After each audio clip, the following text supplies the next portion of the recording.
god, my brain hurts.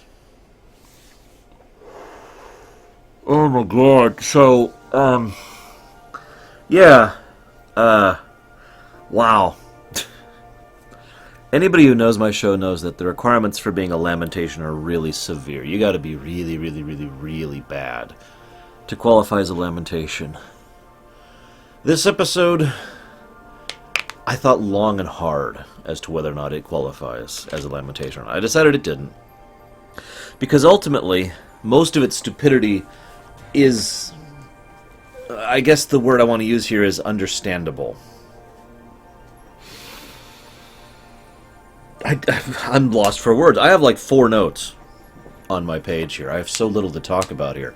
So this might actually be a short episode about a bad episode. For once, usually my episodes on bad episodes tend to be long. I mean, how long was Unimatrix Zero, for example? But let's really go over this, shall we? This is an episode that was originally written...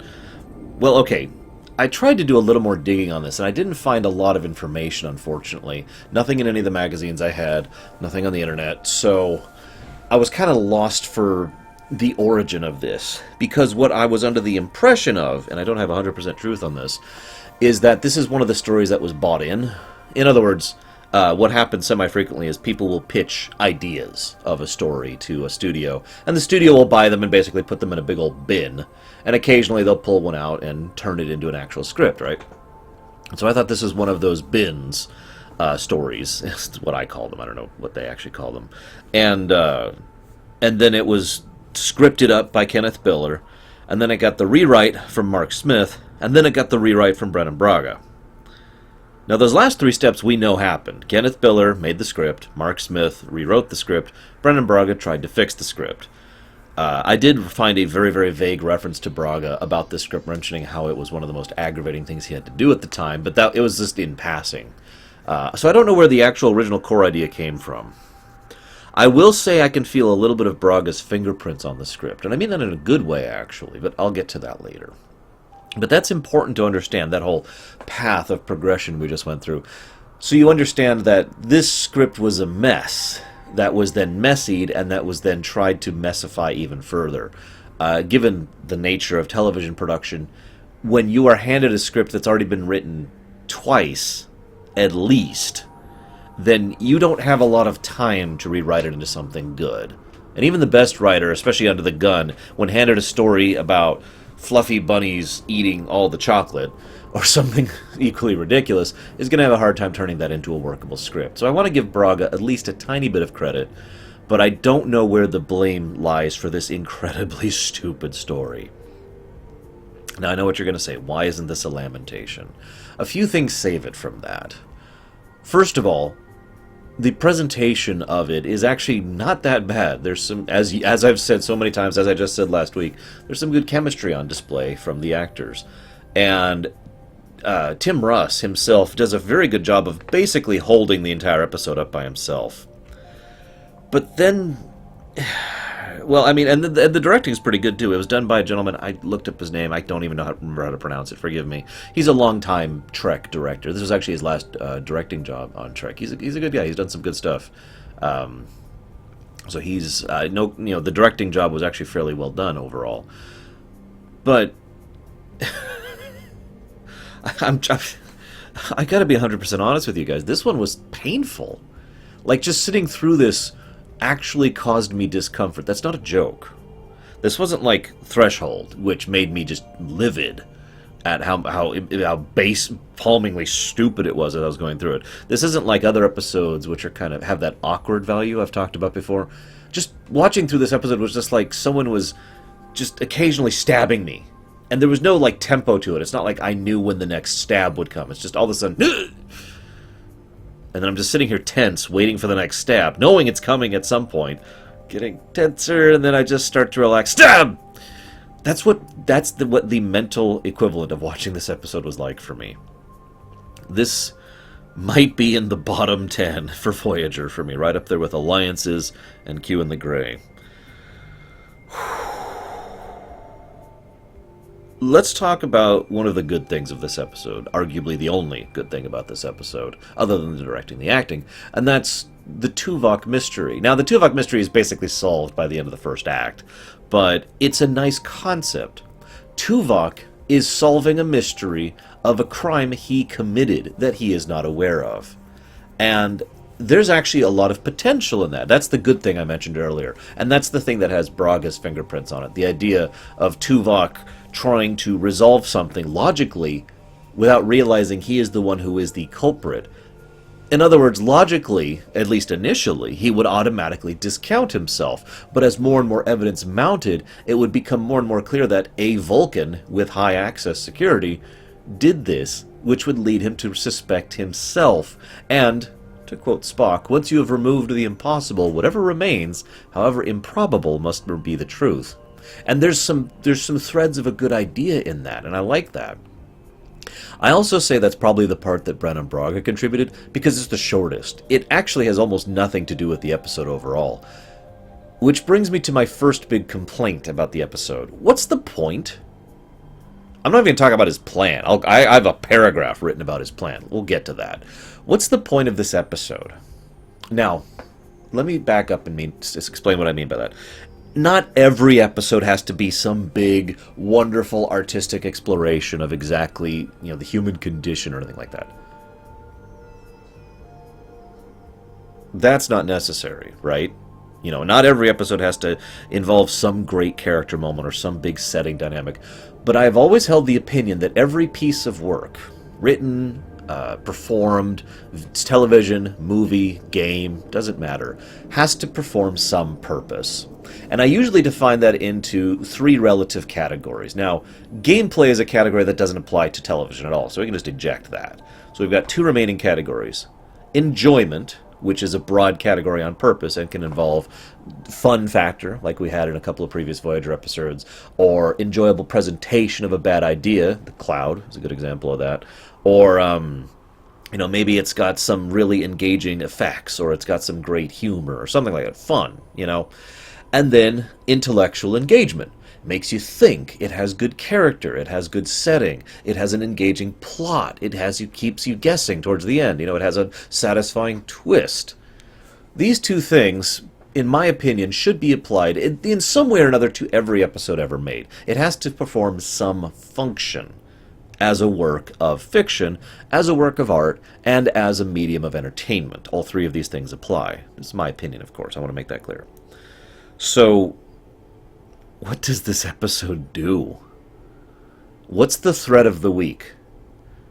There's some individual who has a really stupid plan to gain a crew of evil people. Just switch their switch to evil. There we go. Okay. And then they're stopped within like a minute. By the way, seriously, watch the episode. It's like the first act is like the mystery, which is actually kind of good. And then there's this huge chunk in the middle of the Maquis taking over and being in charge and how incredibly disinterested. There's nothing happens here. I could just summarize the whole middle chunk. Actually, the vast majority, really. The middle to end chunk of the episode by saying, the Maquis take over. And then in the last couple of minutes, Tuvok unmind melds Chakotay. Chakotay goes down to the brig and releases Janeway, and then Coda. It's just bam, bam, bam, end, quick, end the episode. It's one of the most pat endings I've ever seen in Voyager. And there have been some Voyager episodes with very serious pat endings. It's ridiculous. So what's the point? Is it fun? No. Although, of course, that's going to depend on the individual. But I'm just going to say this really quickly. For me, this episode was in no way fun. There was nothing humorous. There was nothing entertaining. There's nothing fancy about it. The presentation wasn't great. No. So, okay. Let's just eject that. That leaves us with the one remaining category, the artistic endeavor side of things. The story, the 5 points of story, right? So, does this do anything for any of the characters? Well, we learn that Janeway has no idea how to keep control of her own ship. We learn that Tuvok can undo his own brainwashing because of Janeway. I suppose that's conducted with Unimatrix 0, but that's small praise. We learned that Chakotay... nothing. We learned that no. We learned that... no. They do bring back a couple of crew that have been previously established to be Maquis in this episode. Nothing is done character-wise with them, but they're there. Okay, so nothing character-wise. Plot, well... okay, setting. Does this do anything for the setting of Star Trek? Well, it does kind of paint Star Trek Security as one of the dumbest frickin' organizations in the known universe, but we've actually seen that before, so I'm not sure that really means anything. How about themes? Is there some thematic significance to this? Now, I'm going to pause and talk about this one just a moment, because for me, themes is one of the biggest things when it comes to analyzing fictional work. It's one of the things I have in the back of my mind every time I turn on analysis mode and sit down to ruminate on a work. Video game, movie, book, television, doesn't matter. Because for me, the theme of a work is the thing that is... it's the key. It's the integral element that should, ideally, in a well-designed work, tie all the threads of the work together. And that can mean several different things. I'm speaking in vagaries because this applies to all of fiction, which is a huge category, obviously. So I always try really hard to think about what the overall theme of a work is, even down to an individual episode perspective. I don't always talk about it because I don't always have much to talk about. But that brings me to if there is, in fact, a theme of this episode. And I don't think there is. I don't think there's a theme at all. I don't think there's even an intended theme that was badly presented. I couldn't find anything resembling that kind of coherence or overall connection in the entire episode.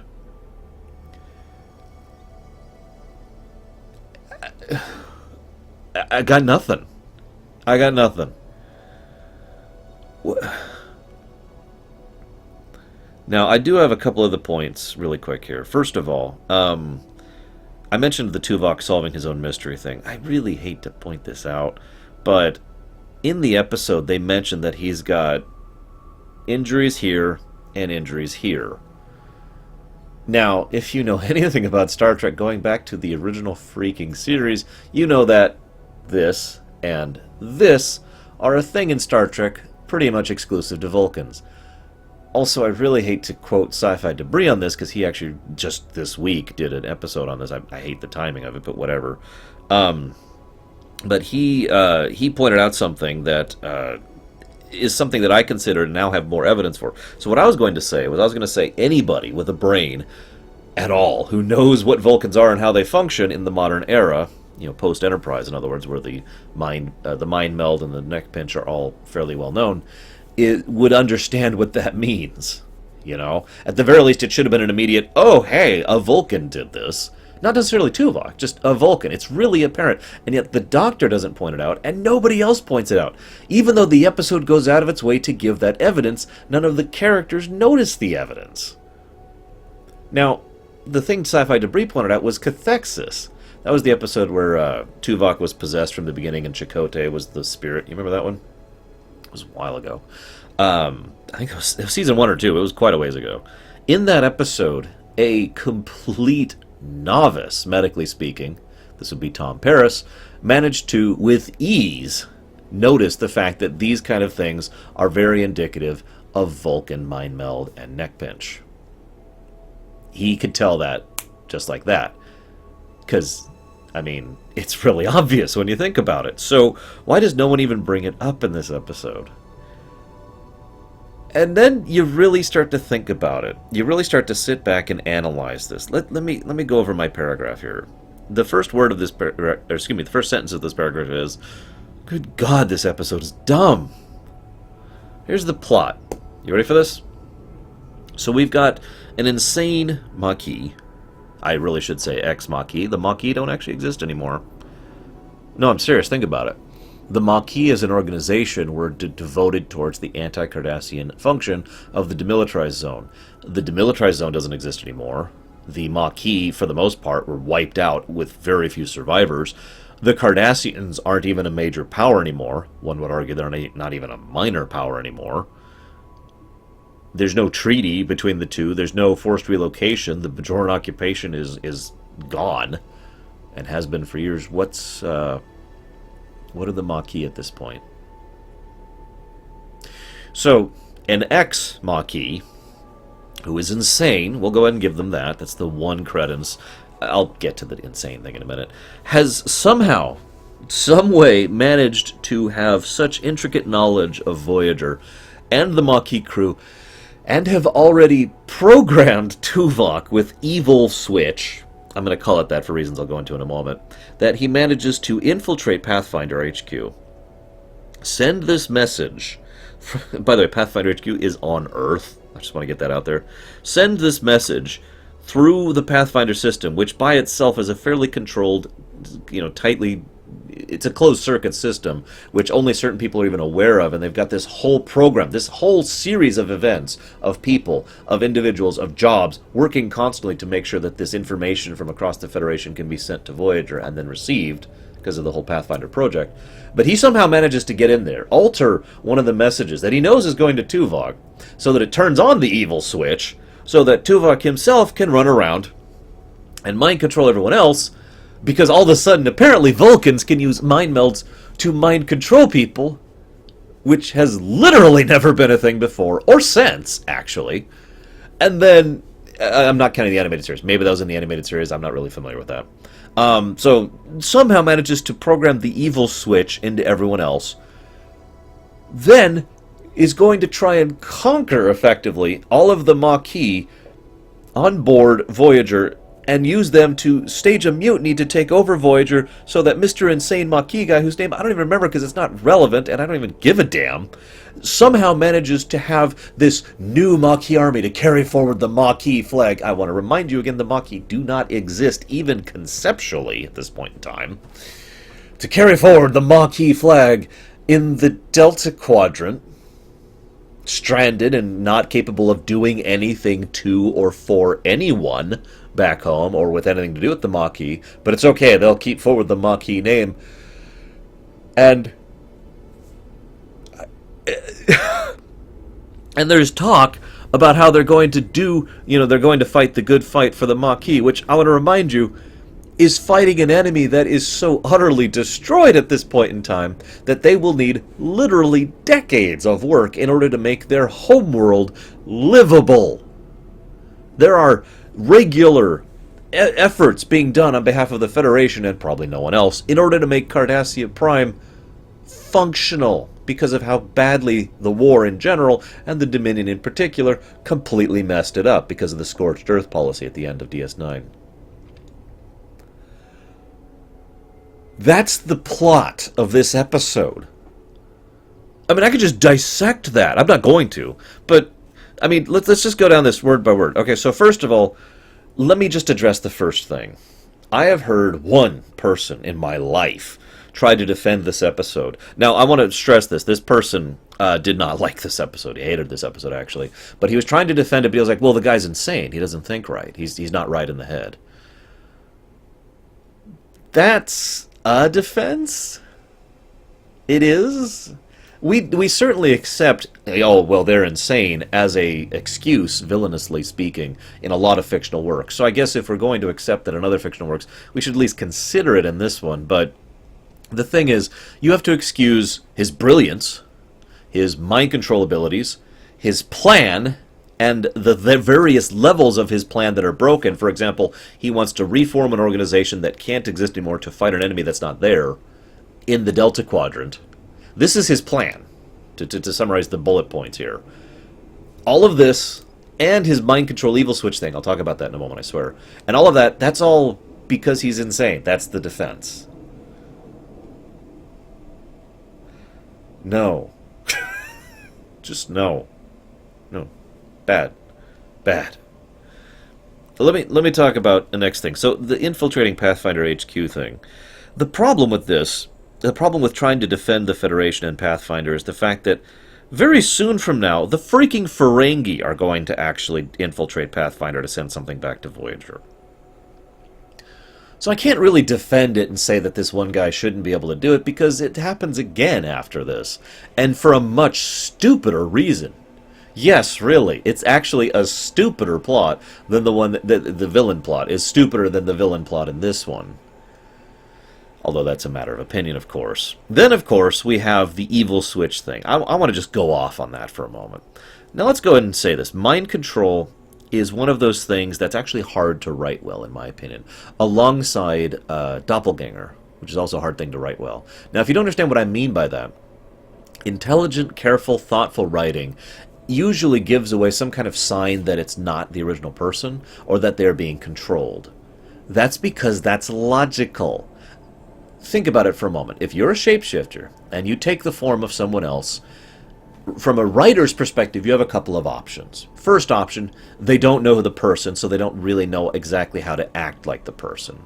So they act just a little bit off. And that's the kind of thing, or a lot off, depending on what you're going for. And that's the kind of thing both the viewers and the characters can pick up on to say, this is not the real person, right? Same thing applies to mind control. Because what mind control is, functionally, even in a fictional setting, is we're going to basically control aspects of your mind in order to push you in this direction. You can't control all the aspects of the mind or they're literal puppets. And unless you're on a power level that's way over the top, you can't control their every single movement, thought, and action without them just puppeting around in a more or less literal sense, right?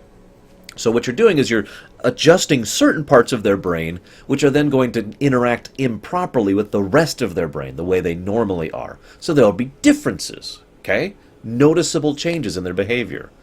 You with me so far?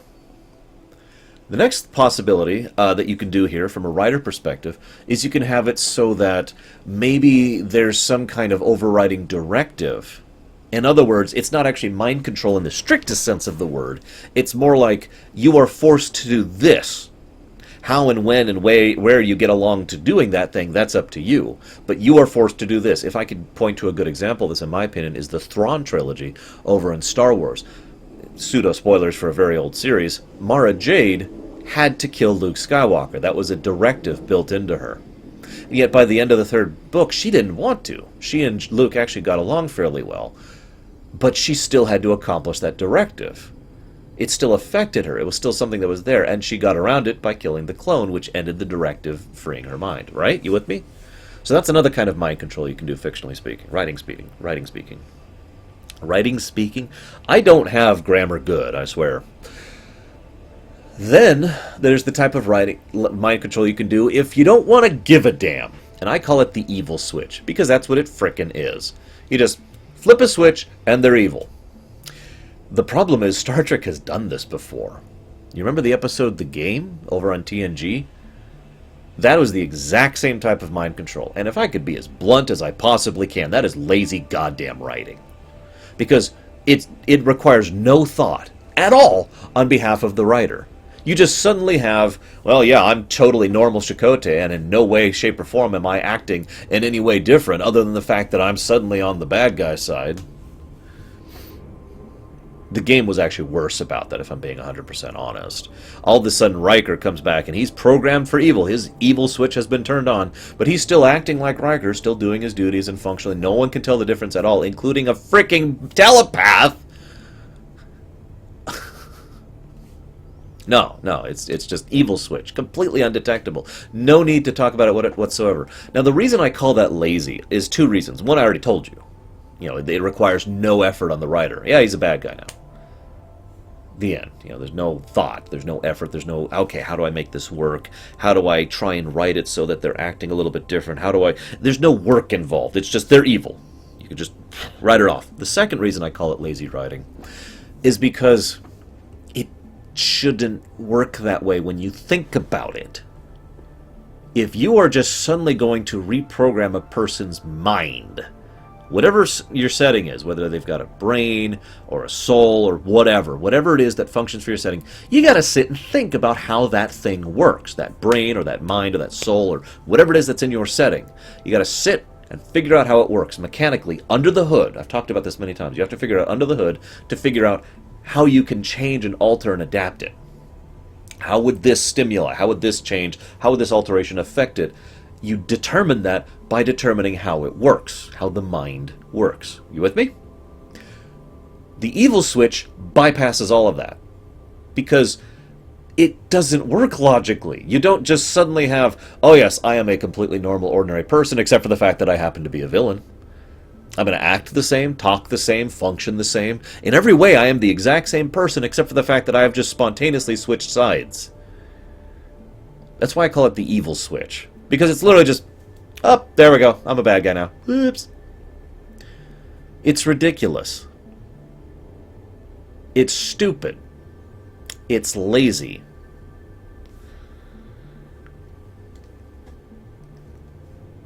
I actually had an idea for this episode. I know you guys don't want to hear my alternate ideas stuff, but hear me out. Obviously, I've had more time to think about this than poor Braga did, and I'm not under the gun, and I'm not a professional writer, and I'm terrible at everything. But I actually had the thought, why not make this story more about the insane guy? Why not make the mind control he does not work properly? Like, literally not work properly. Rather than the evil switch, why not make it so that, oh god, the Maquis, like it breaks their brain. Like they just stop functioning normally and properly at all. Like incapable of doing even basic tasks because of this programming that's pushed into them, right? And have this be an a thing that's happening over periods of time. Maybe even have it be one of the Maquis crew member on Voyager who themselves was always holding out hope that someday Voyager would get back home and then they could return and, the Maquis would have the reinforcements they need, and then they get the news, the Maquis were wiped out, and it's like, okay, no, that's going to strengthen the resolve because they're what's left of the Maquis. Then they would get news about the end of the Dominion War. That's what would actually break them, because all of a sudden, as I said earlier, there is no more Maquis. Not just because they were wiped out, but because the very ideology they ascribed to ceased to exist. The Cardassians are beaten. The demilitarized zone isn't there anymore. And all of a sudden, they've been holding out all this hope, and it's been the one thing keeping them going, and it's becoming more and more of a fixation, and more and more of an obsession over 5 years, until finally, oh, by the way, all that you've been holding on to for all these years, it's gone. It's been for nothing. And that causes them to snap. And that's when they finally start looking into this. No, I'm going to make it. I'm going to make it happen. We're going to go back. They're insane. But they're not insane and miraculously competent. They're just insane. But have them go through the whole steps of the process of reprogram and all that fun stuff. It doesn't work, actually. Even saying that whole idea, that doesn't work. How do you fit Tuvok in? How did they reprogram them? He would be caught immediately. There are things that would have to be worked out, but at least that would bring the focus a little bit more onto the characters and the tragedy of the end of the Dominion War, and in a ancillary sense. I mean, because the tragedy of the Dominion War on the front person sense is obvious and apparent, and it's all over the place. DS9 covered that quite well. It also covered the secondary, war sucks, and it doesn't stop sucking when you get home. DS9 covered both these points very clearly. Why not cover another layer of this? Why not cover the people who ceased to have a purpose at the end of the war, Just another little fragment of it. And I admit I'd like that because it's a little more of a continuity thing, as opposed to this episode, which basically pretends the Dominion War never happened. I kid you not. Aside from the Pathfinder thing, aside from the fact that, they needed the Pathfinder information to get back to Earth to get to this guy, this episode could have fit in Season 1 just like that. It has nothing to do with anything. There's no significant continuity or relevance in any aspect of it, except for the relevance of where Voyager was back when the Maquis were first introduced. God, I hate this episode. At least the next one's going to be better than this. I hope. Unless it's Inside Man, in which case, I don't have the list in front of me. This was painful to sit through. I'm sorry, guys. I got nothing else. I have nothing else to talk about, so I hope to hear from you in the comments when this goes live. And I'll see you next time, guys.